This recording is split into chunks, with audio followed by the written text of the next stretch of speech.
ईंधन संकट और बढ़ती महंगाई को लेकर गंभीर है।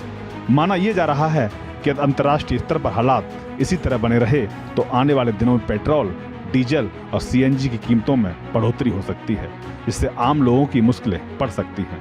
नीदरलैंड के हैग में जब पीएम मोदी भारतीय समुदाय के बीच बोल रहे थे तो वैश्विक आर्थिक संकट और बढ़ती जंग की आशंकाओं को लेकर बड़ी चेतावनी दे दी। पीएम मोदी ने कहा कि दुनिया लगातार बढ़ते संकटों से जूझ रही है और हालात जल्दी नहीं बदले तो पिछले कई दशकों में गरीबी के खिलाफ हासिल की गई उपलब्धियां मिट सकती हैं। तो पूरी मानवता को उसका फायदा होता है। लेकिन आज मानवता के सामने अनेक बड़ी चुनौतियां भी है। आज की दुनिया किस तरह नई नई चुनौतियों से जूझ रही है। पहले कोरोना आया, फिर युद्ध होने शुरू हो गए और अब आज की एनर्जी क्राइसिस है। ये दशक दुनिया के लिए आपदाओं का दशक बन रहा है। पहले कोरोना वायरस की महामारी, फिर दुनिया में अलग अलग क्षेत्रों में चल रहे युद्ध और अब दुनिया ऊर्जा संकट का सामना कर रही है। ऊर्जा संकट के बीच पीएम मोदी की हालिया अपील के मायने क्या है?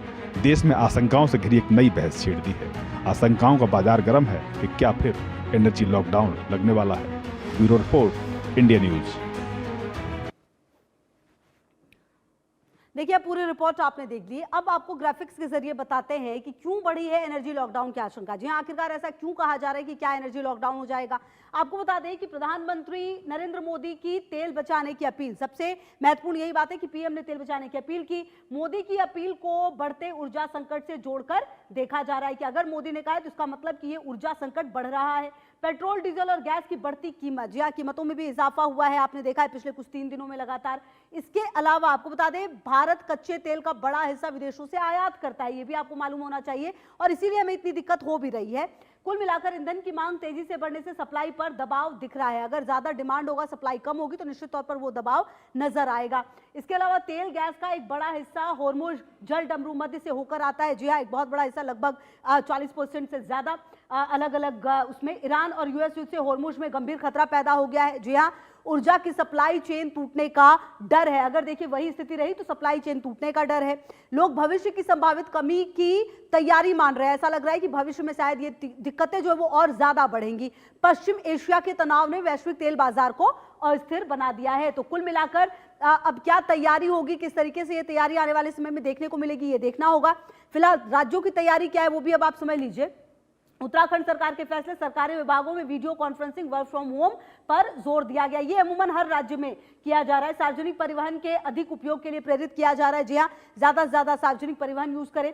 इसके अलावा सीएम मंत्रियों के वाहन बेड़े में वाहनों की संख्या आधी की जाएगी। जी हाँ, जो पूरा वाहनों का काफिला होता है उसे आधा किया जाएगा, ये जानकारी भी सामने आई। सप्ताह में एक दिन नो व्हीकल डे मनाया जाएगा और इसके अलावा सप्ताह में एक दिन निजी वाहन का उपयोग ना करने की अपील की गई है कि आप जो निजी वाहन है उसका उपयोग ना करें, सार्वजनिक वाहन का इस्तेमाल करें। एयर कंडीशनर के सीमित उपयोग पर भी जोर दिया गया है। इसके अलावा आपको बता दें कि सरकारी वाहनों में 50% इलेक्ट्रिक वाहन अनिवार्य, मतलब कि जितने भी वाहन है उसमें 50% जो इलेक्ट्रिकल व्हीकल है वो होंगे शामिल। राज्य भर में हेवी चार्जिंग नेटवर्क का तेजी से विस्तार किया जाएगा, ये भी कहा जा रहा है। तो ये उत्तराखंड सरकार के फैसले हैं। वहीं अब दिल्ली सरकार के फैसले को भी अगर आप समझे, क्या कुछ वो फैसले हैं जो दिल्ली सरकार में लिए गए हैं, जो रेखा गुप्ता सरकार ने लिए हैं, वो भी अब आपको हम बता देते हैं, क्योंकि हर राज्य में अलग अलग फैसले लिए गए। जी, हर राज्य को उसके हिसाब से फैसले लिए गए हैं और ये हमने आपको बताया उत्तराखंड सरकार के फैसले।